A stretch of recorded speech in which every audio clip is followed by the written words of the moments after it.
The native people of the Andes brought forth a legend they call the legend of the eagle and the condor. And it basically, the legend said that the condor symbolizes the native people of South America. The eagle symbolizes native people of North America. And they were prophesied to meet. And when they met again, and this is the time that they're meeting, there would be a new era of liberation and freedom in the Western Hemisphere. Now, I added the Quetzal bird to this legend, and that's where where the name of my show comes from, Eagle, Quetzal, Condor.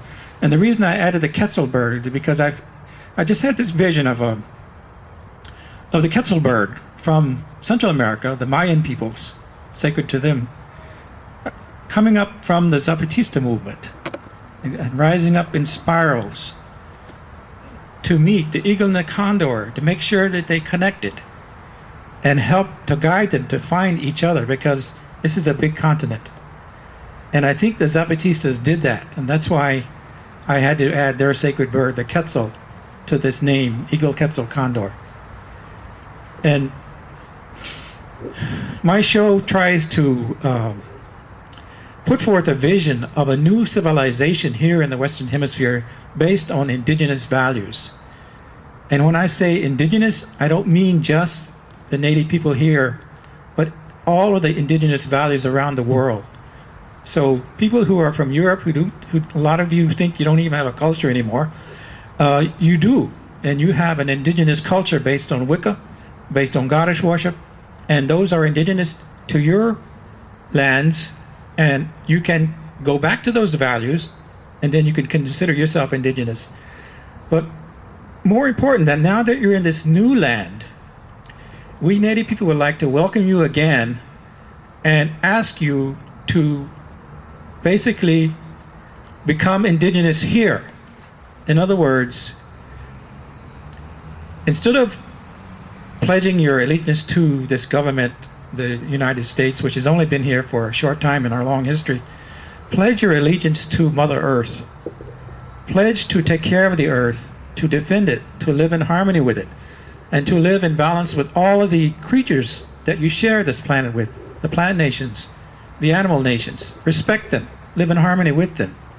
And if you can do that in your everyday life as best that you can, we don't expect you to be perfect, to go live in a teepee or live out in the woods, but wherever you are, to do the best that you can to live your life according to these basic principles of our society here in the Western Hemisphere, we will welcome you too as indigenous, as our brothers and sisters. And it's basically, it's very simple. You know, it's like we still have what I called spiritual immigration policy, so to speak. As long as you respect our values, as long as you respect the earth and pledge yourself to live in harmony with the earth, then we welcome you into this new land. And those of you that don't want to do that, well, maybe you can get on a spaceship to Mars or someplace. But I'm just kidding. I think that everyone can really understand that those indigenous values are also shared by Greens and bioregionalists and other people who are trying to make this world a better place. So I'm saying that all of us can become indigenous, but we have to change our thinking. Change, as Daniel Quinn would say, we have to convince people to change their mind. And you have to start living differently. And that means noticing where your water comes from, noticing where your waste goes, noticing what bioregion you live in, whether it's, you know, right now we live in the Gulf of Maine bioregion, and it's bounded by the Gulf of Maine, and it's related to the sea. So see those connections and see that all life here in this country is sacred. And if you can do that, we will welcome you, and you can become our allies. And one of the things that you need to do also is to make sure that the history you teach your children is accurate.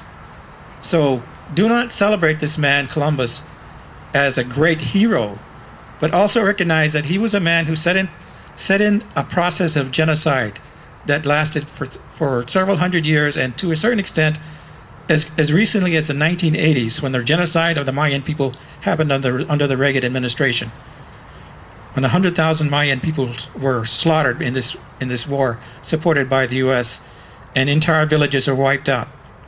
This was recently as the 80s. So we live in a country that has a history of racism and genocide and slavery of African American people. But we don't have to continue living that way. We just have to change your mind and change the way you think, and you too will become indigenous. And then we will welcome you. Thank you.